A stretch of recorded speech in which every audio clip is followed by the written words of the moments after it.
படம் காலியாகிறதுக்கு முதல் காரணம் சூப்பர் ஸ்டார் ரஜினிகாந்த் தான். சினிமா ஃபீல்டுக்கு வந்து வெற்றிகரமா 50 வருஷமாச்சு, வாழ்த்துக்கள். ஆனா இன்னும் கடந்த 10 வருஷங்களா தனக்கேற்ற சரியான ஸ்கிரிப்ட் செலக்ட் பண்ணி தன்னை சரியா அற்புதமா டைரக்ட் பண்ணக்கூடிய டைரக்டர்களை சூஸ் பண்ணாததுதான் ரஜினி பண்ண முதல் தப்பு. சினிமா ஃபீல்டுக்கு வந்து 50 வருஷம் ஆன பிறகு இன்னும் ஒரு ஃபுல் பவுண்டட் ஸ்கிரிப்ட் படிச்சு பார்த்து இல்ல டைரக்டர் எக்ஸ்பிளைன் பண்ண ஃபுல் ஸ்கிரீன் பிளே 3 மணி நேரம் முழுசா கேட்டுட்டு இந்த ஸ்கிரிப்ட் குதிரை ரேஸ்ல ஜெயிக்குமா, இந்த ஸ்கிரிப்டுக்கு நம்ம மேட்ச் ஆகுவோமா, இந்த படம் ஜெயிக்குமா ஜெயிக்காத ஆடியன்ஸோட பல்ஸ் பார்த்து பிரெடிக்ட் பண்ணாதது அடுத்த தப்பு. நான் ரஜினிகாந்த் மட்டும் இல்ல, ரீசெண்டா குப்பை படங்களா கொடுக்கிற பெரிய ஹீரோக்கள் கமலஹாசன், விஜய், சூர்யா, விக்ரம்னு எல்லா முன்னணி நடிகர்களையும் சேர்த்தா சொல்றேன். நான் வெச்சா குடுமி எடுத்தா மொட்டங்கிற மாதிரி நம்ம ஹீரோக்கள் ஒண்ணு டைரக்டர் அருமையா ஒரு கண்டென்ட் ஸ்கிரிப்ட் ரெடி பண்ணா அதுல கை வச்சு ஓவரா தலையிடுறது, இல்லைன்னா முக்கியமான டைரக்டர்ஸ் கிட்ட தன்னை முழுமையா ஒப்படைக்கிறதுங்கிற தப்பதான் நம்ம ஹீரோக்கள் இப்ப அதிகமா செஞ்சுட்டு இருக்காங்க.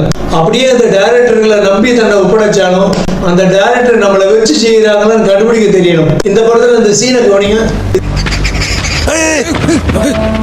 இது ட்ரெய்லர் சீன். ரஜினி நடந்து வரும்போது மேல காக்கா சவுண்ட் எஃபெக்ட் கேக்குது. அப்படியே ரஜினி பயந்து மிரள்றாரு. அதாவது டைரக்டர் என்ன சொல்ல வர்றாருன்னா அந்த காக்கா சவுண்ட் தளபதி விஜய் தான் குறிக்குது. சோ ரஜினி விஜய்க்கு பயப்படுறாரு, இல்ல விஜய்க்கு பயப்படுற மாதிரி நடிக்கிறான்னு ஒரு கிண்டலான தோணியில அந்த சீனை வச்சிருக்காரு. இது ஃபன்னியா கிரியேட் பண்ணாரா என்னன்னு தெரியல. அந்த சீன் பார்த்தா டைரக்டர் பர்பஸா வாலண்டியரா ரஜினியை வச்சு செஞ்ச மாதிரி இருக்கு. நல்லவேளை ஒரிஜினல் படத்துல அந்த காக்கா சவுண்ட் எஃபெக்ட் வைக்கவே இல்லை. வச்சிருந்தாங்கன்னா தியேட்டர்கள் அடிச்சு நொடுக்கி இருப்பாங்க ரஜினி ரசிகர்கள். இதை வச்சு டைரக்டரோட ஆட்டிடியூட் ரஜினி புரிச்சுக்கிட வேண்டாமா?